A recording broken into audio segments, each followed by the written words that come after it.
Elise here at Bowman Library with a whole new middle grade book spotlight. So for this week, we are taking inspiration from fairy tales.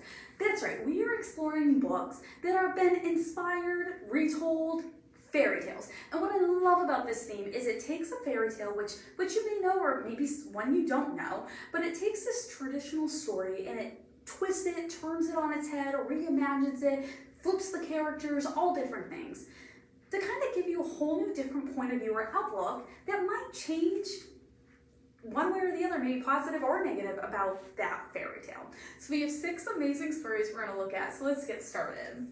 Our first one is one of my personal all-time favorites. This is Ella Enchanted.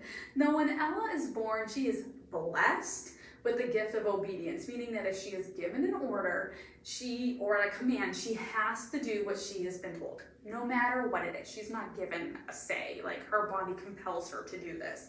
Now her mother demands that she keep it a secret because she knows what type of power this could come from this or how it could be used. And she even goes as far as to keep it a secret from her father. But it's when her mother dies and that her father remarries that her stepmother and her stepsisters, through a series of events, figure out that there's something a little bit different with Ella, and she does whatever she's told. Now one day though, she's making friends, she's out and about, she makes friends with Prince Char, and Ella figures out, that she wants out of this blessing before it ruins her, the prince, and everyone else that she's come to love. This Cinderella retelling puts a strong female character in it. If you've seen the movie, haven't read the book, please read the book. It is so much better than the movie. I can guarantee that. One of my all-time favorites. This is Ella Enchanted. Red, the true story of Red Riding Hood. So this story starts off just like the fairy tale, Little Red Riding Hood. She's setting off alone through the woods. She's making her way to Grandma's house. Grandma's sick. And it's from there that you think, what's happening, but then the whole story gets turned on its head. So Red decides when she gets to her grandmother, she realizes her grandmother needs medicine, so she decides she's gonna go get medicine to help her grandmother. But it's not just any medicine she needs. In fact, it's like this magic fairy medicine, and then she sets off on this journey, and she comes across creatures and people, both good and evil, and she doesn't know who or what she can actually trust, or who wants her to be safe, or who's actually after her. Now, along the way, she meets another girl named Goldie, and the two of them go on an adventure of a lifetime, all while being hunted by those who would want them not to be successful for reasons unknown to the main characters. But you as the reader, you will know, and Goldie's also being hunted after as well. So we got 2 girls that are on the run for their lives. This adventure-packed take on Little Red Riding Hood is part of a series, and each is a standalone, but what the author has done is in each one, it is the completely retelling, retold, upside down its head of a specific fairy tale character. This one is Red, the true story of Red Riding Hood. The House with Chicken Legs. Okay, so if you know your Baba Yaga story, you kind of maybe know where this is going or what the deal is. Because in this unique take on the classic Russian folklore story of Baba Yaga, Marinka's destiny is to become a Yaga, just like her grandmother, but it's the last thing that she wants to do. Because a Yaga, their job is they are an individual it's their responsibility to guide the dead through the gate to a peaceful afterlife. So you're basically only working with dead people. You're never getting to interact with alive people.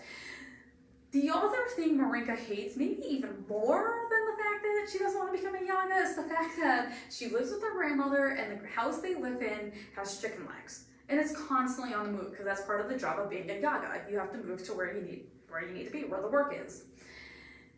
Because of that, she never gets to stay in one place that long, and she never gets to make any friends.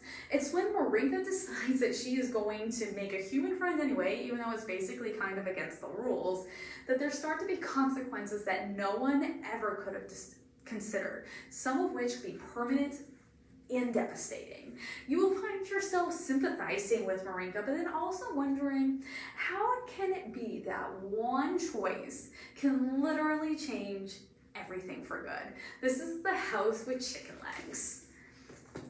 A tale dark and grim. This book combines many of the Grimm fairy tales into one action-packed retelling. Keyword there on action. So we go through this adventure with Hansel and Gretel, who start our story being separated from their parents. Now, the rest of the book that takes place is the adventure they go on in order to be reunited. But naturally, that's going to be easier said than done. I mean, it is a fairy tale retelling.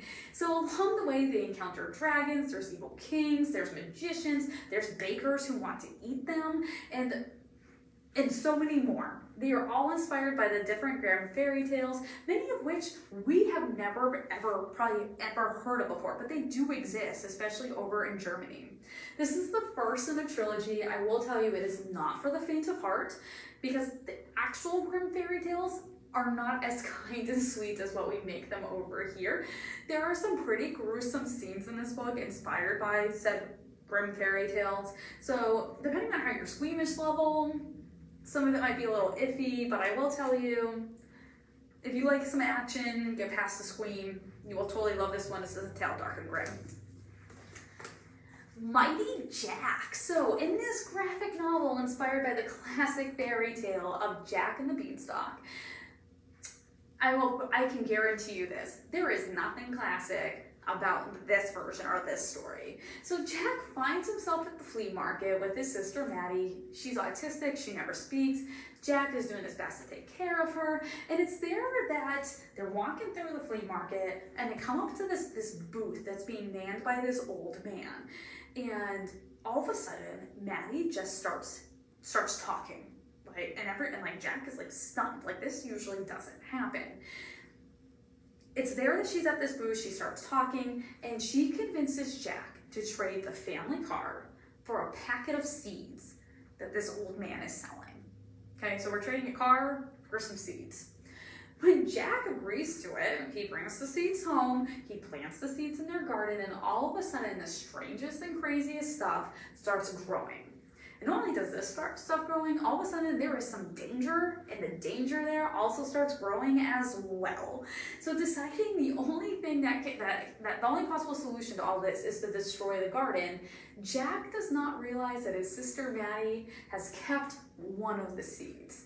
And it may be the most dangerous one of all. This amazing graphic novel is filled with adventure, there's fantasy, there's friendship, there's humor. There's others in the series, okay, so Mighty Jack is the first one, there are others, and then Ben Happy has another series, Zeta the Space Girl. They end up actually combining at one point. Highly recommend all of them, okay, this is Mighty Jack. And our last one for today is Flunked. So we meet Gilly. She's 12 years old. Her family's been having a really hard time, especially after her father, who is a shoe designer, his idea for a glass slipper is stolen by the fairy godmother, and then there is no money coming in to buy what they need. So in order to help her family out, Gilly becomes a pickpocket, and she starts stealing stuff and food from the wealthiest people in their town. She eventually gets caught, and after the third time of being arrested, her punishment is no longer to go home and think about her choices. She's instead sent to the fairy tale reform school for 3 months. And this school is then run by various reformed fairy tale villains from stories past. You know, like the Evil Queen is one, Captain Hook is another, the Big Bad Wolf. You know, all these villains that we know, but now supposedly they're reformed and they're good, and they've learned from their evil and bad ways. Not everything is as it seems, though, at this school, and Gilly cannot help but wonder if everyone is who they really are, if they're saying who they are, or is it way harder to leave old habits behind than what everyone seems to think?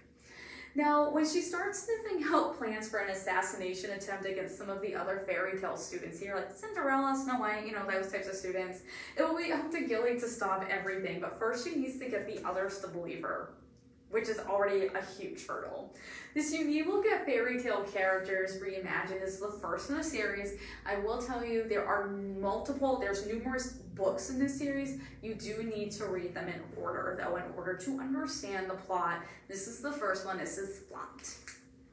So these are the 6 little books that we have here at the library that are inspired, reimagined fairy tale-esque stories. So I encourage you to come on out. check out one of these. They may totally change your mind, your opinion about the fairy tales you think you know, or maybe you're gonna learn new stuff. Or if there's other fairy tales that we didn't talk about, we probably do have books that have been inspired by them. So come on out. We'll help you find whatever that perfect book is you're looking for to read. Promise you. I hope you have an amazing week, and I hope you tune back next week when we have a whole new Middle Grade Book Spotlight.